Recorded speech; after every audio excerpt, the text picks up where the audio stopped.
halaman. Second Sunday of Advent ngayong linggo na ito. Kaya nandito ako upang maghatid sa inyo ng diwa ng Pasko.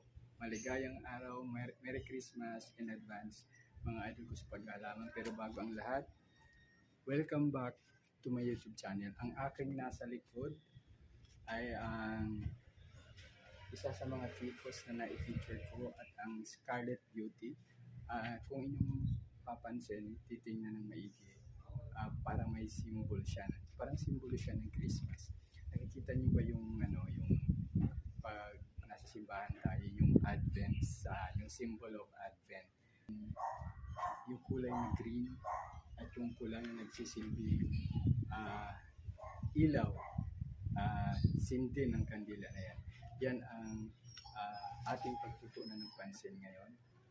Pero bago ang lahat, welcome back to my YouTube channel. At sa mga bago pa lang sa aking channel, inaanyahan ko po kayo or huwag niyong kakalimutan mag-subscribe, mag-share, mag-link at mag-iwan ng comment sa ating channel.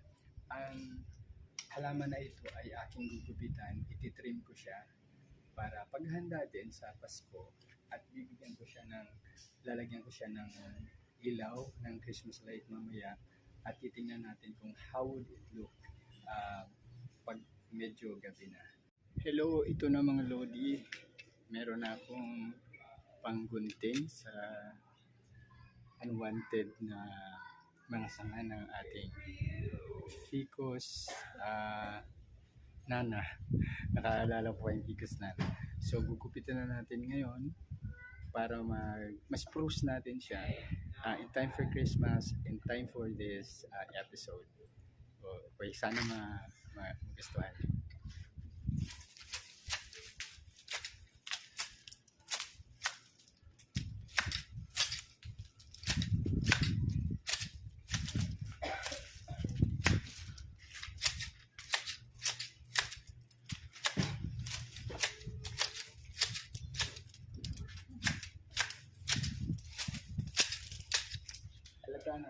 Halata na ba yung gupitan?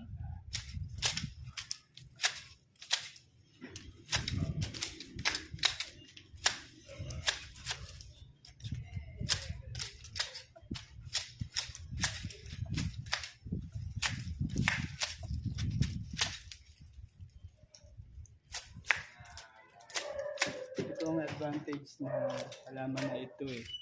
Kayang-kayang siyang formahan eh.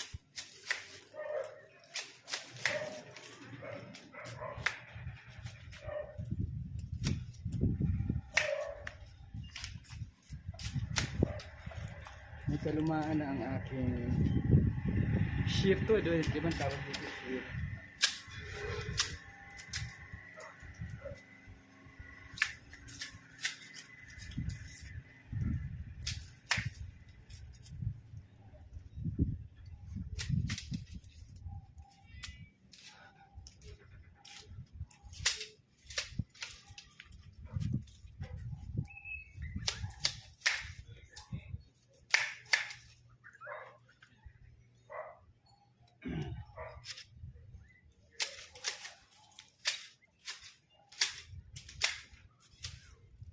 May kalumaan na, kaya mapuro na.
kukuha ko ng upuan para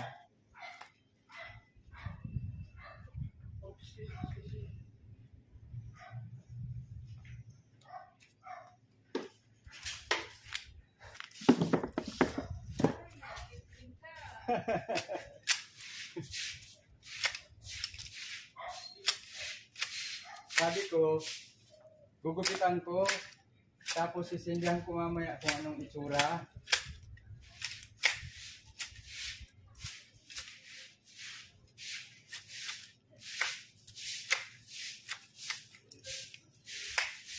Tapos babawasan ko dito.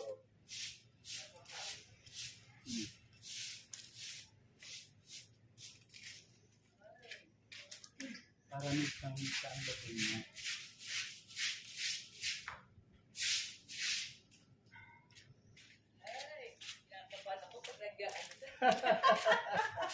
Nakakatakot. Ay! Ang dami yan ah.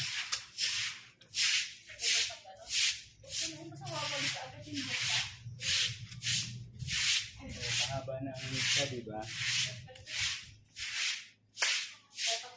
Bago pa mag-November, paano na tayo uli? Ano? Oo. Para hindi na maulit yan.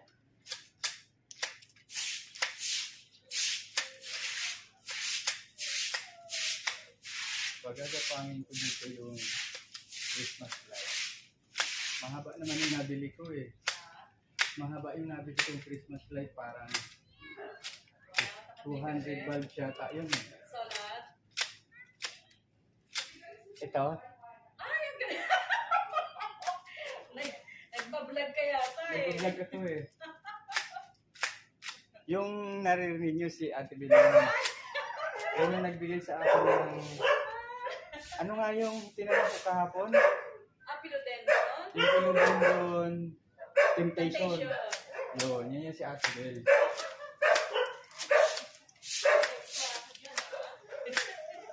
Welcome back to my YouTube channel. Yan.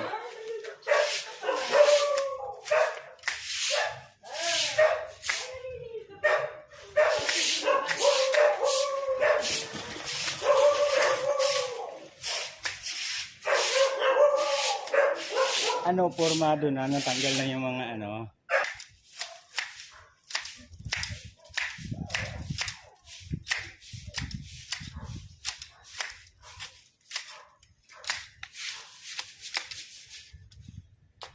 O, pumurma na, di ba? May mitsa na. O, kandila na ba? Nakagitna ba?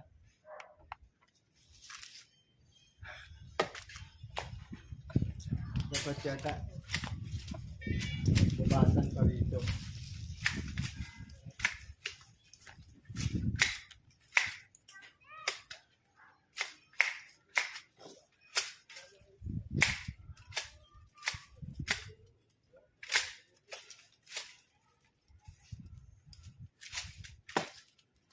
Oh.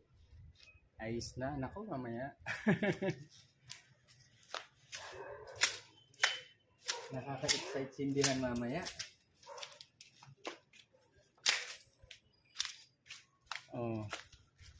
Oh, di ba? Parang hindi yata gitna yung mitsa. Parang mas ano dito.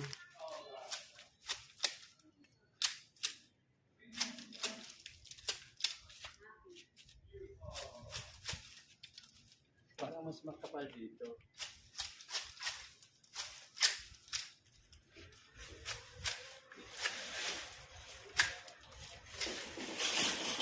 Ayos yung tara.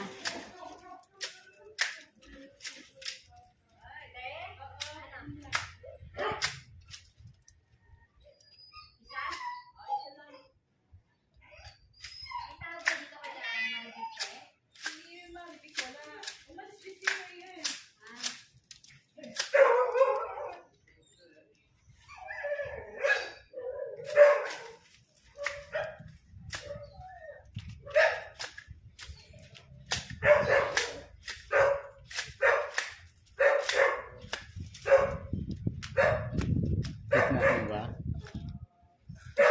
Bakit parang hindi gitna ah?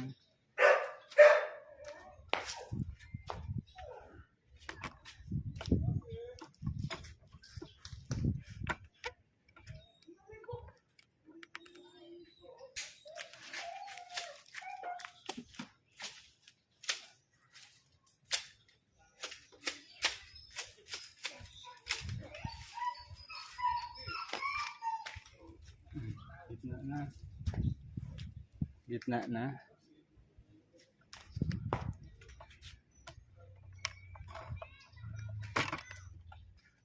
Gitna na. Oh, di ba? Nakasindi na.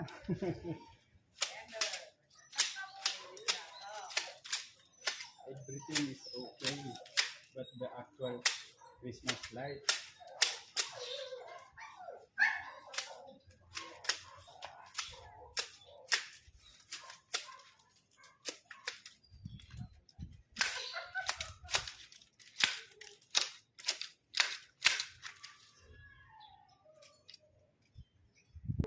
So ito na ang kanyang itsura ngayon pagkatapos natin magupitan.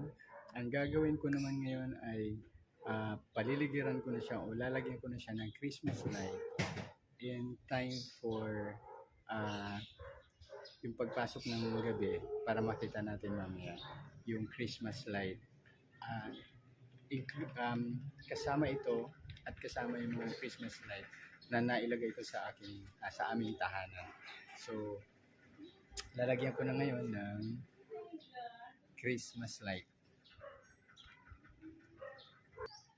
Ito na, ilalagay na natin ang Christmas light pero hindi pa siya, mamaya pa natin siya, tinatry lang natin, mamaya pa natin siya makikita pag madilim na para kasama lahat ng Christmas light na nilagay namin sa bahay namin.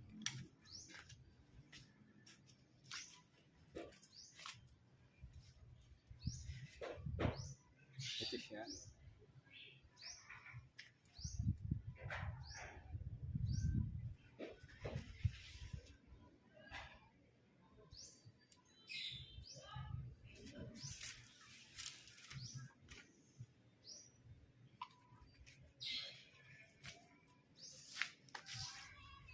Kita na ba?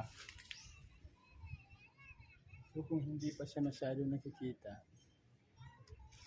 pwedeng katayin ko muna.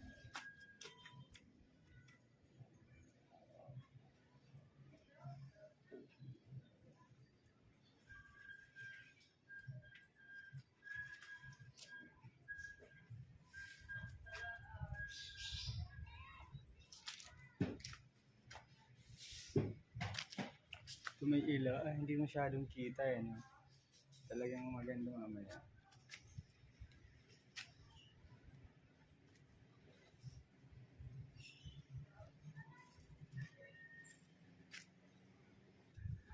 At ito na nga, ang pa-Christmas light ni Mayor. Palakpakan. Na-delay ang pag-feature ko sa vlog na ito, yung continuation ng vlog ko kaninang araw dahil umulan, medyo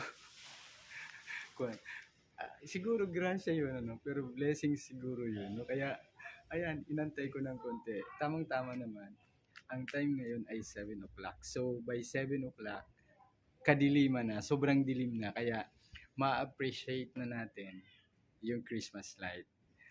Yun. So, iikot ko kayo. Ngayong nakita nyo na kung how does it look, how the candlelight, how the Advent candle looks.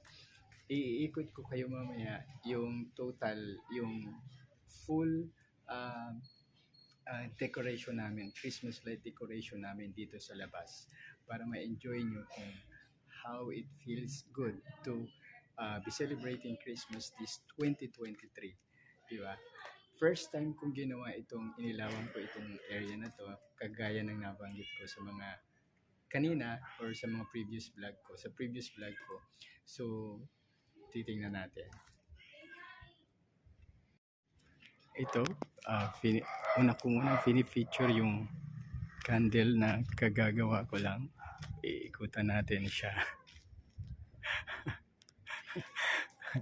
Akala ko malpak siya eh. Okay naman. Yung Christmas light lang medyo meron siyang style. Yan o. Diba? Tingnan natin dito sa malayuan. Yes. So ito na nga. This is the second year ng Christmas namin. na ang mga ilaw namin sa labas ay linagyan namin. Ito, yung sa taas. Doon sa pinakatok-tok uli. And then yung yan. Ito. At ito.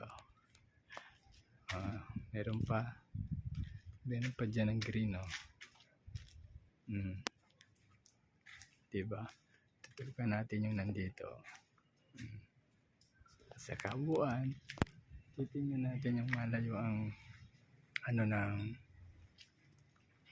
ng bahay namin.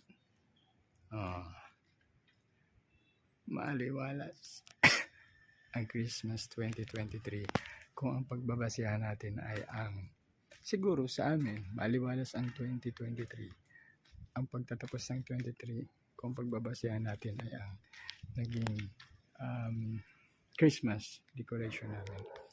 May pula, may green, may light yellow, may blue, ayan, at merong LED. Kung mapapansin nyo, ang parol namin ay traditional.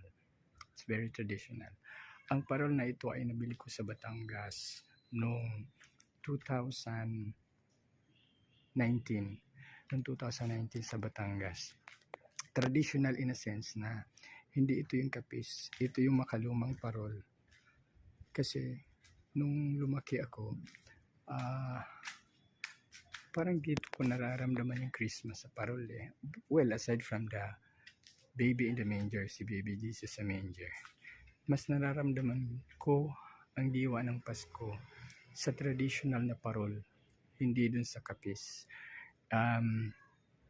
No offense meant to the producers o sa Pampanga na ang kapis ay parang hindi ko siya nararamdaman ang Pasko dyan.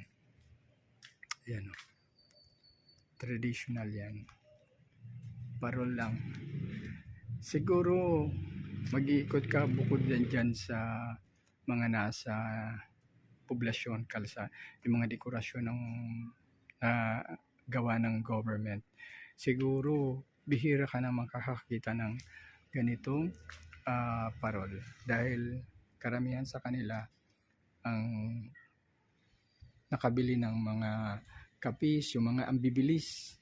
Ako gusto ko dito sa parol na ito, nararamdaman ko yung silent night, holy night, na hindi ko maramdaman doon sa kapis, sa mga modern Christmas lantern. Di ba?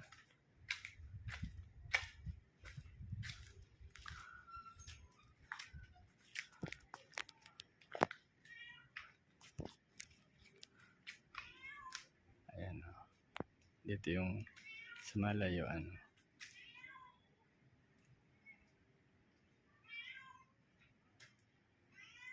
diba? Ito kasi yung dito ko rin kasi yung mga Christmas lantern na to, ito yung nakikita ko din sa mga Christmas card noong bata-bata pa ako eh. Kaya hindi ko alam. Actually, muntik na akong mapabili ng nung bagong kapis na yon. Pero pinag-isipan ko, sabi ko, ito ang mas pin-refer ko eh. Ito actually ang mas binili ko eh. No, itong LED na ito, Christmas light na ito. Nung pumunta ako sa palengke para pamili or sa Robinsons, sabi ko, try ko kayang magkapis. Pero eventually, ang nanaig sa akin ay yung katuwin na gusto ko. Kung nasa traditional parol ako, i-consistent ko na lang na traditional parol para wala na lang halo. Para kung sakali man yung traditional parol, sinamahan ko na lang ng Christmas lights na nagbi-blink. Diba?